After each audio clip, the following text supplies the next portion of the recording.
Helga's Bay, Bimming Mary Magna, Binster, Binge, Great Binge and Lesser Binge. Amazing. What's amazing? The names of our English villages, Watson. What foreigner reading these could ever think of us as stiff and sober-minded people? Bippery Cross, Birrer Crags, Bird Cherry Brook and Birding Piece Place, Burlston Junction. When do we go? Go where? To Burlston Manor, Burlston, Sussex. Whatever led you to believe that I'm interested in Sussex, Burlston, or Burlston Manor?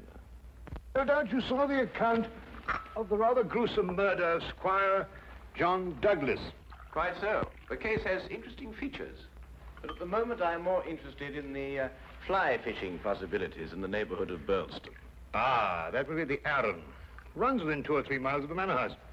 Hmm? What manor house?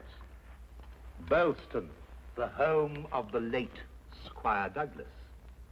Oh, yes, I remember. I believe he was quite a fisherman. The moat is 40 feet wide. 40 feet wide? Well. Good Lord. He could probably fish from his bedroom window. And when the drawbridge is raised, the place becomes an island. 4 hours after the bridge is raised, the body of Squire Douglas is found in his study with half his head blown off. That should appeal to you. Fishing seems a safe business by comparison. Do you row a boat? A boat? For fly fishing? Have you ever fished before? Does this look like the equipment of an amateur? Odd word. Which? Equipment. All the fishermen I've ever known talk about their tackle. What do you deduce from that, Holmes? Obvious. Your fishing friends either lack experience or vocabulary. We deep-sea fishermen are in the equipment class. None of your nasty little bundles. Yes, that gaff is far more suitable for a shark than a trout. Do you really think so? No good for trout? Well, it depends what trout you're after. Oh, yes. Well, we must carry a tape measure. A tape measure? What on earth for? To measure our catch, of course. To measure our catch and throw back the little ones. A good rule in life, Watson. Always remember to throw back the little ones. You think our prey will count as a big one or a little one? Well, hardly as big as Squire Douglas, lying dead in his castle, surrounded by his moat. Holmes, you've been analyzing this case. Well, you know, I haven't got enough data yet for analysis, really. Do you think it could be an accident? What, with a sawn-off shotgun? And the triggers of both barrels wired together? Murder, eh? Yes, possibly. What do you mean by possibly? Don't sit there, man. That may be opportunity knocking. Oh.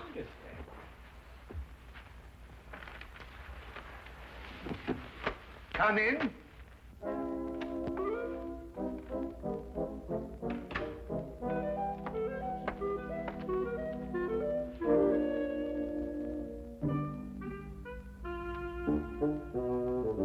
Mr. Sherlock, The fisherman. Hold on! Oh, come on! Blimey! No, In there, boy. But it's only a little one. Would you like it, Watson?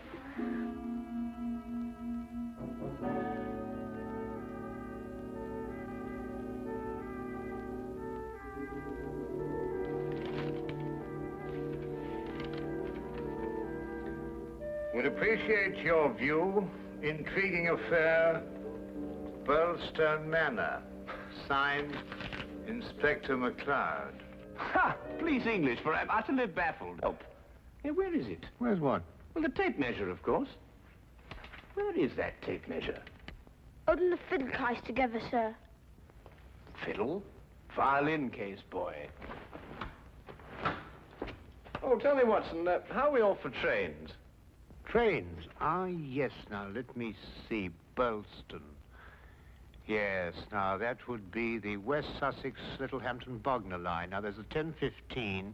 Now, that doesn't stop. Of course, it's a 12:3. That will get us in at 4:2 or 4:7.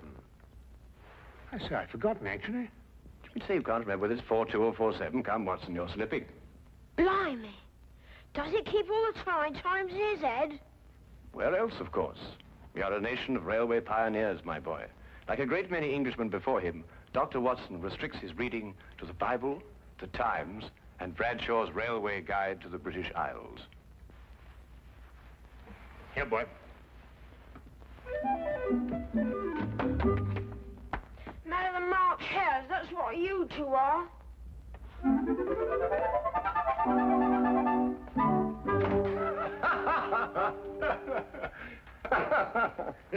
I say, Watson, have you seen my weekend bag anywhere? I suspect it's under the stairs. Mrs. Hudson got very tired of seeing it lying about. Oh, good. Well, that means it hasn't been unpacked anyway. I assume not. Excellent. Then everything is ready. Oh, be a good fellow, would you, and dig out that bag and put it in the cab along with that tackle. Why? Aren't you going to be here? I have a little reading to do. Pick me up at the British Museum Library, say half an hour before the train leaves. Now, look here, Holmes. This is no time to go reading. You'll miss the train. I cannot vouch for the punctuality of Dr. Watson or the reliability of the company's steam engines, but I, for one, propose to be at Burleston Halt at 4:02 p.m. precisely.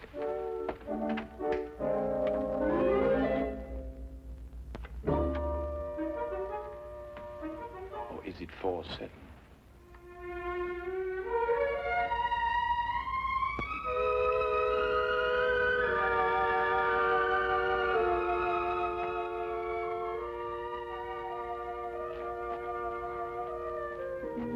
It was a nice piece of work, if I say so myself. The entire story hung on a spider's thread. A spider's thread? Exactly. Ah, it sounds interesting, Inspector. Now, perhaps you'll start at the beginning. Simply stated. The castle, as you'll see, has a moat. And when it's up, as it was at the time of the murder, it's a sealed fortress. Who was in the castle at the time of the crime? The murdered man's wife, Mrs. Douglas, and a foreign friend, John Morell. Just those two? And the servants, but we've been able to rule them out completely. And from your description of the house, it would have to be one of them. Either Mrs. Douglas, or this friend of hers, Morell, or both of them. They tried to make it appear as though someone had broken into the house and then dived through the windows to swim the moat. But you disproved it. Completely. How? I'll tell you when we get there. This murder weapon, a sawn-off shotgun, I believe. An odd weapon, that. And a foreign gun, too. 3 letters on the barrel. P-E-N. Aha, a larger P with a flourish over it, followed by a smaller E and N. That's right. Ah, the Pennsylvania Small Arms Company, the famous American firm. That's perfect. That's all I need. You mean you need additional evidence? Well, Mr. Holmes, every little helps, you know. Then your case against Morell is not complete. It's complete as far as... How did you know Morell is the murderer? How did you know? He has to be. Why? He's the only one who could be. Suppose I were to tell you that Morell is not your murderer. How do you know? Yes, Holmes. How do you know? Why didn't you arrest him? Well, He doesn't act like a murderer. Ah, he's too self-confident, eh? That's right. Seems to be daring you to arrest him. Yes. How do you know all this? Holmes, do you know this man Morell? Fascinating. Fascinating. The case has suddenly assumed the most astounding proportions and the most astonishing challenge, Watson.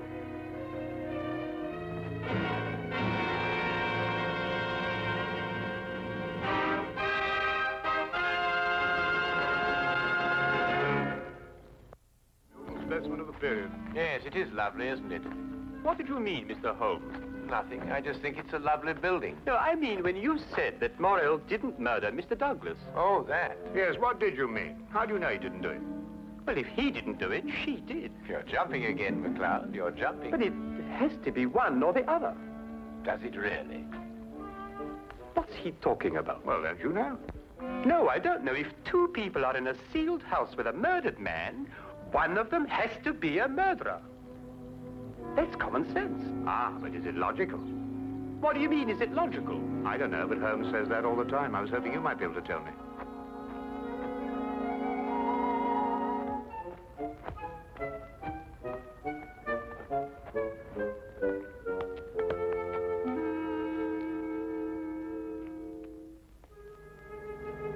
He hasn't been moved. That's just the way we found him last night. Watson? Of course, death was instantaneous. I should say so. The charge was not fired directly into the face, as the newspaper's account had it. Uh-huh. I'd say the blast came from below and that the gun was almost vertical. Excellent, Watson, excellent. May I see this shotgun, McLeod? Holmes, look at this. Good Lord. Wait, it's a brand like cattle. Well, how old would you say it was? Have you got your glass there? Yes. Thank you. It's very difficult to estimate marking like this, Holmes, but I'd say it's, well, it's over 15 years. 20. Mr. Morrell? At your service, Mr. Holmes.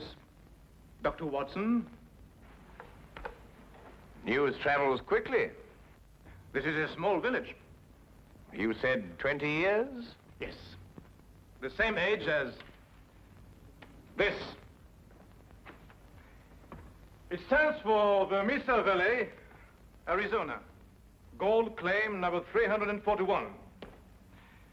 That is where John and I met 20 years ago. There were 3 of us. We registered the claim, worked it, and then sold it. We divided the money in thirds and went our different ways. 2 years ago, I looked John up here and stayed on. I liked it. And the third partner? He lost his money, and I believe his mind. He came to believe that we had cheated him. And he swore to kill us 10 years ago. Why didn't he? He couldn't find us. No, we didn't have the same names at that time. Do you think your old partner could have done that? I don't know, Mr. Holmes. I am not the detective. True. True. Well, we must bear that in mind. You tried to make it appear as though another man had been here and went out through the window. Did I? He tried to build an elaborate story. A man of his size was seen passing through the village wearing a loud tweed topcoat and a wide-brimmed hat. He was heading this way. On the window ledge, there is a footprint in blood, indicating, of course, that the murderer dived through the window and swam the moat. But he didn't. How do you know? Because, Mr. Morrell, outside that window and just a few feet down is a very large and at least a month-old spider's web. Anyone jumping or diving through the window would have to pass through the web. And no one did. Well done, McLeod. Well done. A spider's web. The English police have the most amazing allies, I must say. Now that you have made your deductions, Mr. MacLeod, exactly what do they mean to me? For the moment, nothing. But I suggest you do not leave the castle grounds. And if I try to live?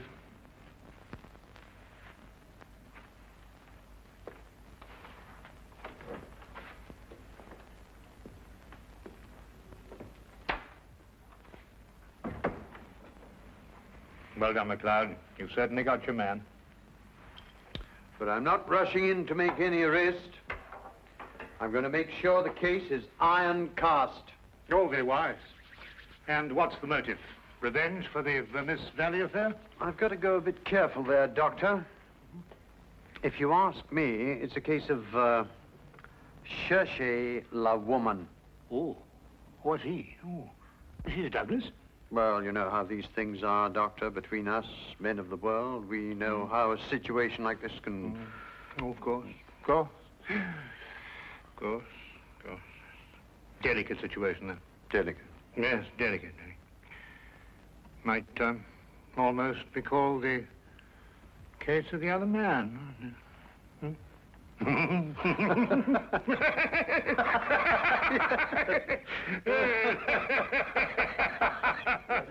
The other dumbbell. Who? Not who, what. What? That's right, what. What are you talking about? That. There's only one dumbbell. One dumbbell. That's right. Well, There's only one dumbbell, Watson. I know. That's it over there. Yes, where's the other one? Well, I don't know. I've only just come here. Do you know where the other one is? What difference does it make? Well, that's right, yes. What difference does it make? Maybe there is only one dumbbell. One dumbbell? But they come in twos. Perhaps he only had one. Watson, do you mean to tell me that you can stand there, surrounded by all these athletic trophies, and suggest to me that such a man would only use one dumbbell? Well, what difference does it make? Yes, what difference does it make? Huh. Well, if you two are convinced that you can solve the case with the aid of a convenient spider, I'm going fishing. You're what? Oh, he's going fishing. He's brought his tackle. Why? To catch fish. Then I take it you're satisfied with my analysis of the crime. Find the dumbbell. Hang the dumbbell! You can't hang him until you find him. Who? The man who took the dumbbell.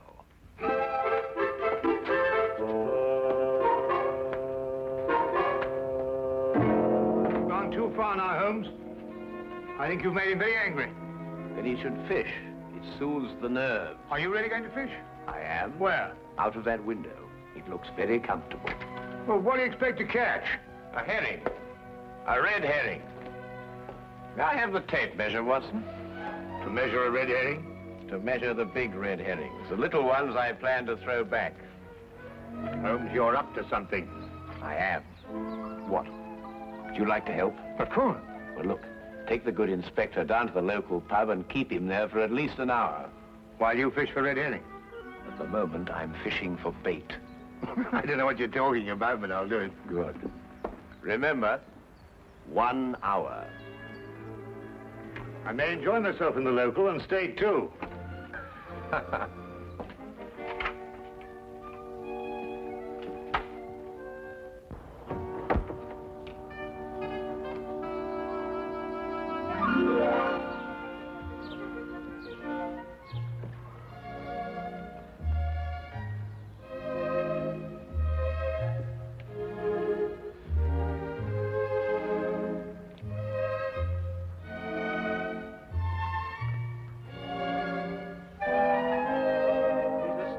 That Holmes. What do you think he's been doing? There's no guessing with him. For all we know, he may really have been fishing. Perhaps we should have given him more time. He's been an hour. That's all he asked for. Yes, that's right enough. Inspector McLeod? Hello, Sergeant. Have you seen Mr. Holmes? I certainly have, sir. What's wrong? You know the staircase in that room? Huh? Mr. Holmes was sliding down them banisters. He was what? That's right, sir. Sliding down the banisters he was. Well, he was probably investigating something. Probably. Well, let's ask him. There must be some reason behind it. Good afternoon, gentlemen.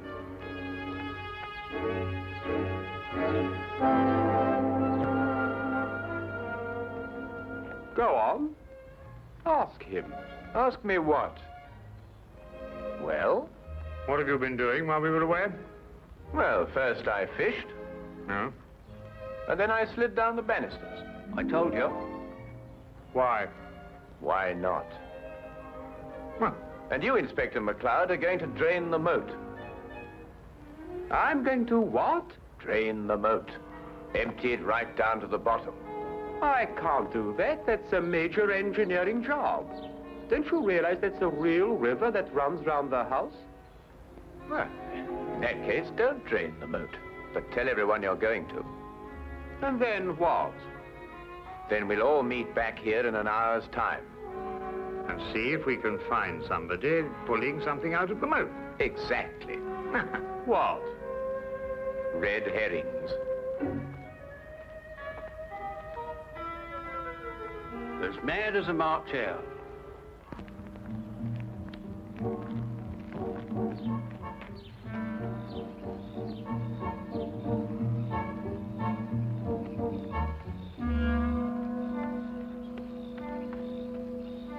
How much longer?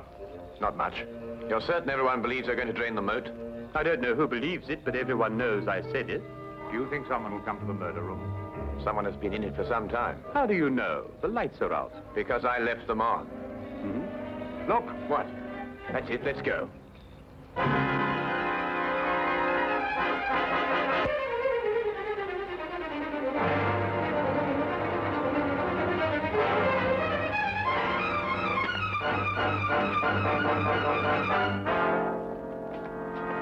Oh, excuse me. What are you using for bait?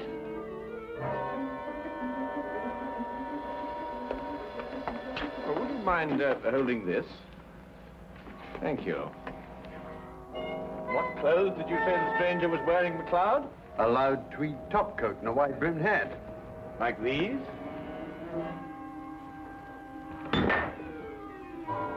The dumbbell. Holmes, how did you know? When you're working near water, Watson, and a heavy object has disappeared, you may conclude, until you can prove otherwise, that it has been used to prevent some object from rising to the surface. All right, Morrell. You're under arrest for the murder of John Douglas. It is my duty to warn you that anything you say may be taken down and used in evidence... No, McLeod. You haven't got it at all. What?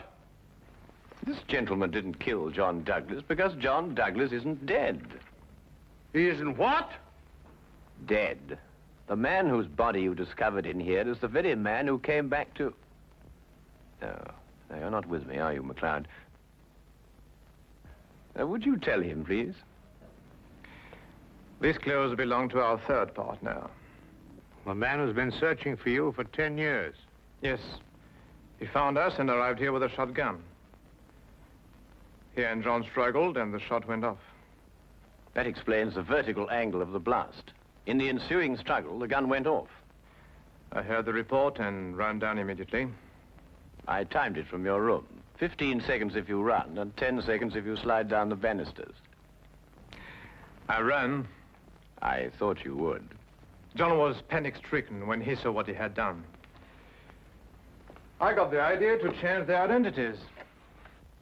But then where is Douglas? With the aid of my tape measure, I was able to ascertain that there is a hollow space behind that wall. I imagine it conceals a passage under the moat. Yes, Mr. Holmes, it does. And John has had a 36-hour head start. We'll stop him. I told him you would. I'll issue orders for the apprehension of Mr. Douglas, and we'll talk about your part in this, sir, in the morning. You have conspired to conceal evidence. I'll still be here in the morning, Inspector.